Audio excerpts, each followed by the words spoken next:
오늘 우리에게 주시는 하나님의 말씀은 신약 성경 마가복음 14장의 말씀입니다. 마가복음 14장 3절에서 9절까지의 말씀입니다. 마가복음 14장 3절에서 9절까지의 말씀을 교독하시고 마지막 절은 함께 합독하시도록 하겠습니다. 예수께서 베다니 나병 환자 시몬의 집에서 식사하실 때에 한 여자가 매우 값진 향유 곧 순전한 나드 한 옥합을 가지고 와서 그 옥합을 깨뜨려 예수의 머리에 부으니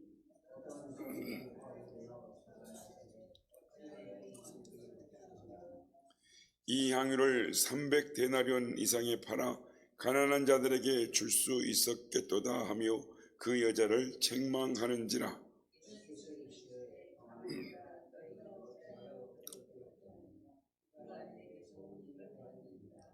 가난한 자들은 항상 너희와 함께 있으니 아무 때라도 원하는 대로 도울 수 있거니와 나는 너희와 항상 함께 있지 아니하리라.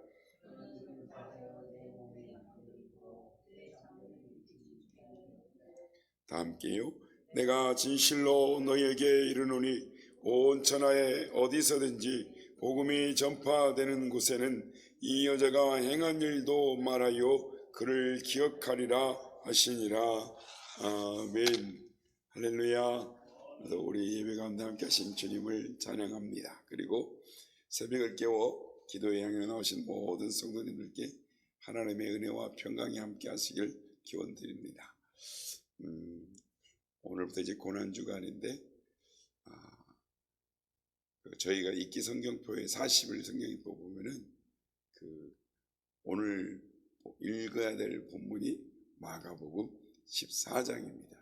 그래서 마가복음 14장을 또 제가 말씀을 증거하는 이 날에는 우리 기표에 맞춰서 말씀을 전하려고 합니다. 오늘 본문에는 하나님의 뜻을 이루는 데에 귀하게 쓰임받는 한 사람이 나옵니다. 그녀는 자기 옥합을 깨뜨려서 그 속에 들어있는 값진 향유, 그러니까 매우 값진 향유를 전체를 예수님께 아낌없이 부었습니다. 그렇게 함으로 해서 예수님의 장례를 미리 준비를 했습니다. 오늘 본문 바로 앞에 즉 1절, 2절에는 예수님을 흉계로 잡아 죽일 방법을 이 방도를 구하는 바리새인들이 나옵니다. 그리고 오늘 본문 바로 뒤에는 가룟 유다가 어떻게 하면 예수님을 팔아넘길까라는 그래서 예수님을 배신하는 내용이 나오는데 그래서 오늘 본문은 이 예수님을 섬기는 한 여인의 아름다운 헌신의 이 섬김이 있기 때문에 매우 귀하고 아름다운 내용이다라고 할 수 있습니까? 앞에는 예수님을 잡아 죽이려고 하고 뒤에는 예수님을 배신해서 팔아넘기는 그 일 가운데에 섬김이 있는 것입니다. 오늘 본문 마지막 구절인 14장 9절 말씀입니다. 예수님이 친히 하신 말씀인데요. 내가 진실로 너에게 이르노니 온 천하에 어디서든지 복음이 전파되는 곳에는 이 여자가 행한 일도 말하여 그를 기억하리라 하시니라 라고 말씀합니다. 예수님 말씀하신 대로 오늘 우리는 이 그녀가 행한 모든 일들을 기념하고 기억하고 있는 것입니다. 말하기는 우리도 하나님의 뜻을 이루는 데에 쓰임받는, 그래서 주님께도 기억이 되고 많은 사람들에게도 기억되는 하나님의 사람들이 다 되시기를 예수님의 이름으로 축복합니다. 오늘 본문의 장소는 베다니 나병 환자 시몬의 집이다라고 말합니다. 그러니까 유대인의 결례법에 따르면 이 나병 환자, 즉 문둥병 환자는 사회와 격리되어서 살아야 했습니다. 그런데 지금 나병 환자 시몬의 집에서 잔치가 있었다는 거죠. 그렇다면 그가 더 이상 이 나병 환자가 아니라, 전에는 나병 환자였는데 지금은 아니고 깨끗함을 받아 지금 잔치를 벌리고 있다. 그러니까 이 나병을 누가 고쳤겠습니까? 예수님이 고쳤다라는 것입니다. 그 당시에 의술로는 이 나병을 고칠 수가 없었습니다. 그러니까 이 나병을 고친 것에 대해서 시몬이 예수님의 은혜에 너무 감사해서 예수님을 초청해 가지고 지금 식사를 초대 잔치를 하고 있는 것입니다. 그러니까 예수님 베다니에 있는 나병 환자, 그러니까 전에 나병 환자였던 시몬의 집에서 이 잔치에 식사를 하고 계실 때 한 여자가 옥합을 가지고 와서 예수님께 그 옥합을 깨뜨려서 그 머리에 부었습니다. 이 같은 내용을 가지고 있는 요한복음 12장 3절에 보면 그녀의 이름이 마리아다라고 말씀을 하고 있습니다. 오늘 본문에 마리아가 예수님께 가지고 온 향유에 대해서 설명을 하고 있습니다. 이 향유 앞에 뒤에 설명이 붙고 있는데, 먼저 향유의 종류는 이 나드 향이라고. 나드는 히말리아 산 꼭대기에 나는, 그러니까 자라나는 식물인데 이 나무의 뿌리를 짓이겨서 발효시켜 가지고 받아내는, 그러니까 기름이죠. 그러니까 그 어려운 건데 이 나드 향이 아가서 1장 12절, 4장 13절, 14절, 그러니까 왕실에서나 쓰는 아주 귀한 그런 나드 향이라는 것입니다. 거기다가 여기에 순전한이라는 말이 붙습니다. 그러니까 순전한이라는 뜻은 뭐냐면 나드 향이 너무 귀하고 비싼 거기 때문에 이 향유를 파는 상인들이 이렇게 값이 덜 나가는 향유를 섞어서 팔았던 것입니다. 그런데 지금 이 마리아가 가지고 온 향유는 전혀 불순물이 들지 않는 이 깨끗한 순전한 나드 향이었다는 것입니다. 그런데 또한 이 향유가 어디에 들어있었냐면 옥합에 들어있었다라고 합니다. 그러니까 우리말의 성경의 옥합은 이 헬라어로 본문에 보면 알라바스터라고 말하는데, 이 옥합의 이름을 알라바스터라고 말하는데, 이 알라바스터라는 것은 애굽의 한 지명을 말하는데, 이 알라바스터라는 지명에서 나오는 돌로 만든 병, 돌병이죠. 돌로 만든 향유병인데, 그래서 그 시대에 나온 이 향유 중에 이 최고 극상품으로 말한다면 순전한 나드 옥합에 들어있는, 그러니까 마리아가 예수님께 드린 것이 어떤 것이었는가를 말을 하고 있는 것입니다. 그래서 요한복음 12장 3절에 보면은 그 옥합 안에 나드의 향이 얼마나 들어있었느냐, 보통 한 근이 넘게 들었다고 그랬는데, 한 근이라는 것은 300g을 이상을 이야기합니다. 그러니까 오늘날 향수병에 이런 향수병 있지 않습니까? 그게 한 30ml 정도, 그러니까 30g 정도의 향수가 들어있는 거예요. 그런데 한 근이니까 300mg이면 30g의 10배이지 않습니까? 그러니까 향수가 얼마나 많았다는 걸 알 수 있는 거죠. 그런데 이때 베다니에 이 마리아가 가진 향유 값이 굉장히 비쌌는데, 오늘 보면 5절에 보면 거기에 있는 모든 사람들이 인정하는 거예요. 그러니까 300 팔으면 300데나리온 이상 받을 건데, 이렇게 말을 합니다. 그러니까 그 당시에 일꾼의 그 연봉 1년 내내 벌어야만, 하루에 1데나리온을 번다고 생각하면 1년에 쉬지 않고 계속 일을 해야만 벌 수 있는 그런 값어치가 있는 향유였다라는 것입니다. 그런데 놀라운 것은 마리아가 그 옥합을 깨뜨렸다라는 것입니다. 그러니까 마리아가 옥합 안의 향유를 예수님께 한두 방울 떨어뜨린 것이 아니고 옥합을 깨트려 가지고 그 안에 있는 모든 향유를 예수님께 부었다라는 겁니다. 옥합을 깨트린 마리아의 의도가 무엇이겠습니까? 옥합에 드리는 향유뿐만 아니라 옥합을 깨트렸다라는 것은 그 옥합마저도 예수님 한 분만을 위해서 사용하겠다라는 것입니다. 그러니까 얼마나 이 마리아가 예수님 앞에 드리는 헌신이 무엇이었는가를 우리는 깨달을 수가 있습니다. 오늘 보면 3절에 보면 이 마리아는 먼저 예수님 머리에 향유를 붓습니다. 그리고 오늘 보면 8절에 보면 예수님의 몸에도 향유를 붓습니다. 그리고 요한복음 12장 3절 말씀에 보는 것처럼 마지막으로 남아있는 향유를 예수님의 발에 부었습니다. 그리고 자기 머리털로 예수님의 발을 닦았습니다. 그러니까 유대인들, 오늘날도 마찬가지입니다만 이 여자가 다른 사람들 앞에서 머리를 푼다라는 것은 굉장히 이렇게 수치스러운 일이었습니다. 그런데 마리아가 이 부끄러움을 개의치 않고 자기 머리를 풀어서 예수님의 머리를 닦으면 지극한 정성으로 닦으면서 눈물로 닦았다라는 것입니다. 우리 몸에 이 향수를 조금만 뿌려도 코를 자극하지 않습니까?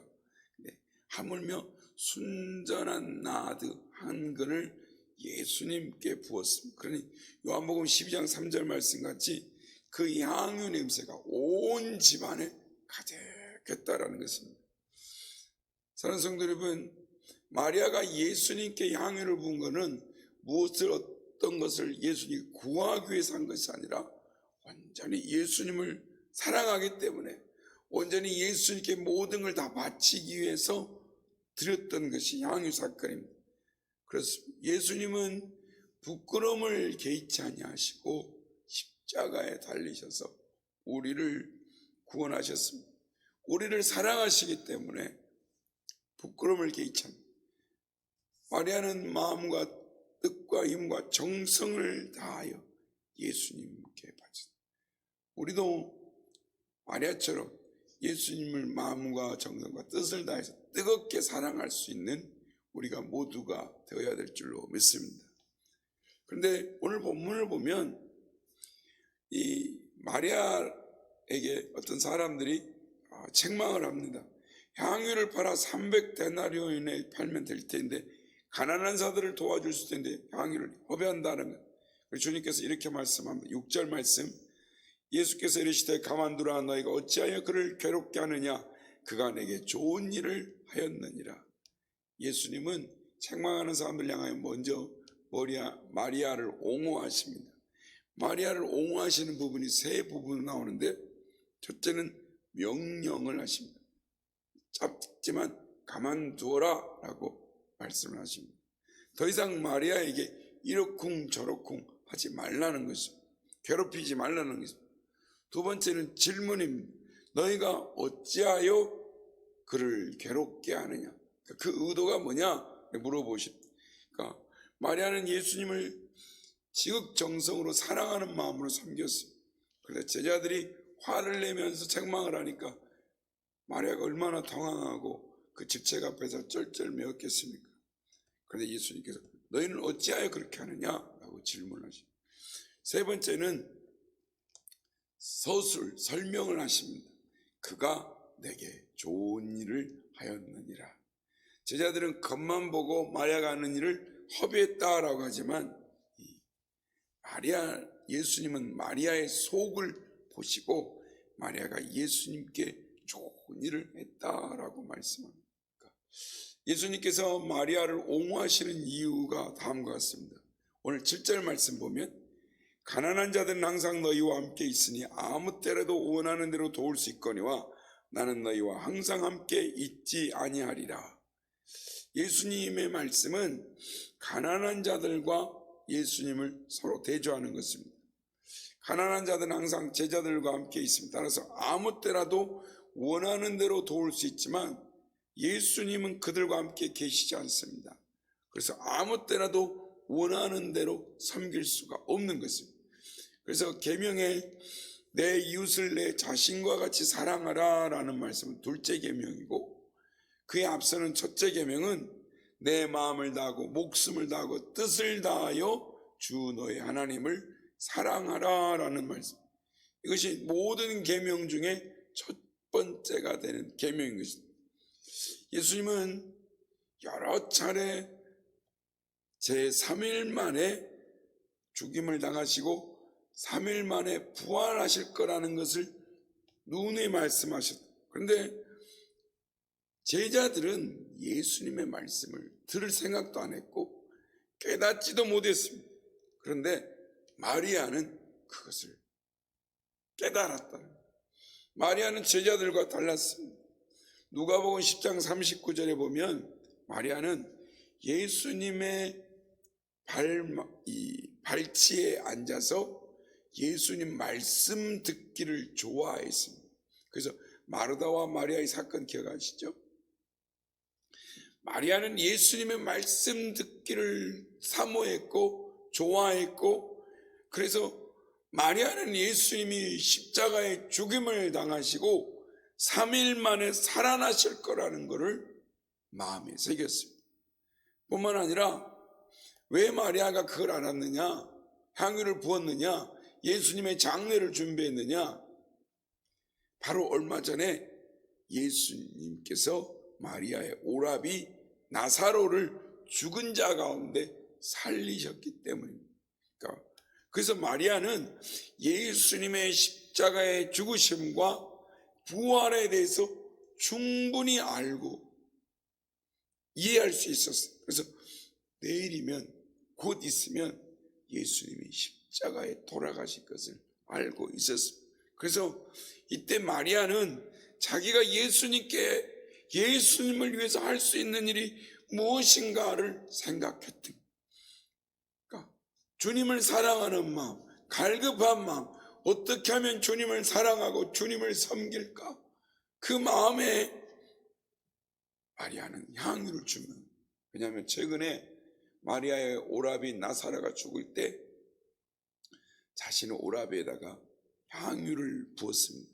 그래서 마리아는 지금 자기가 할 수 있는 일, 예수님께 할 수 있는 일, 그 일을 행했다라는 것을.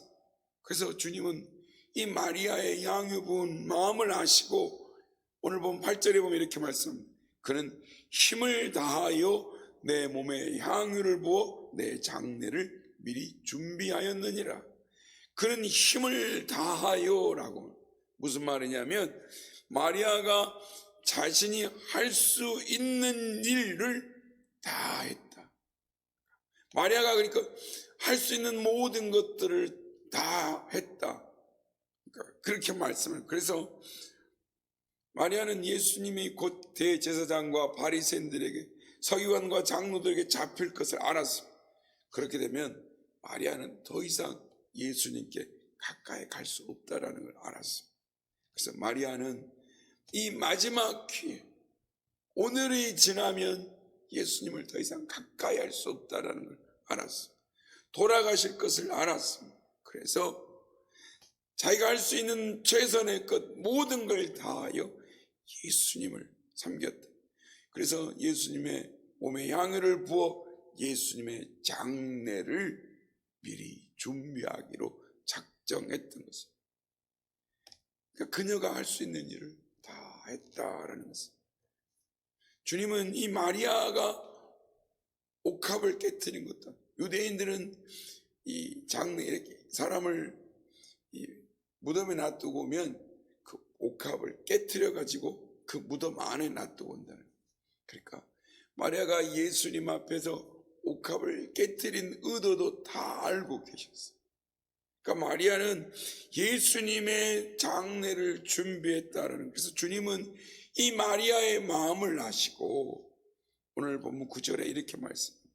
내가 진실로 너희에게 이르노니 온 천하에 어디서든지 복음이 전파되는 곳에는 이 여자가 행한 일도 말하여 그를 기억하게 하리라. 주님은 내가 진실로 너희에게 말하노니. 그렇습니다. 오늘도 주님은 마리아가 주님을 위해 행한 일들을 보며 오늘도 마리아가 얼마나 예수님을 사랑하고 그 사랑함으로 말미암아 하나님의 뜻을 이루어 드렸는가를 말씀하고 있습니다. 바로 우리가 이 고난주간을 생각하면서 우리는 얼마만큼 주님을 사랑하며 얼마만큼 주님의 뜻을 이루어 드리려고 하나님의 뜻을 이루어 드리려고 하는가 우리 자신을 돌이켜보요. 그래서 주님은 복음이 전파되는 곳에 마리아가 한 일도 영원히 전파하라라고 말씀을 하시는, 오늘도 이 고난주간에 마리아가 예수님을 사랑하며 옥합을 깨뜨렸던 그것을 깨닫고 우리도 주님 앞에 마리아처럼 사랑을 드리고 하나님의 뜻을 이루어드리는 그런 삶을 살아 하나님께 칭찬받고 또한 다른 사람들에게 길이길이 증거되는 그런 하나님의 뜻을 이루어드리는 충성된 하나님의 사람들, 하나님을 사랑하는 사람들이 다 되시기를 예수님의 이름으로 축복합니다.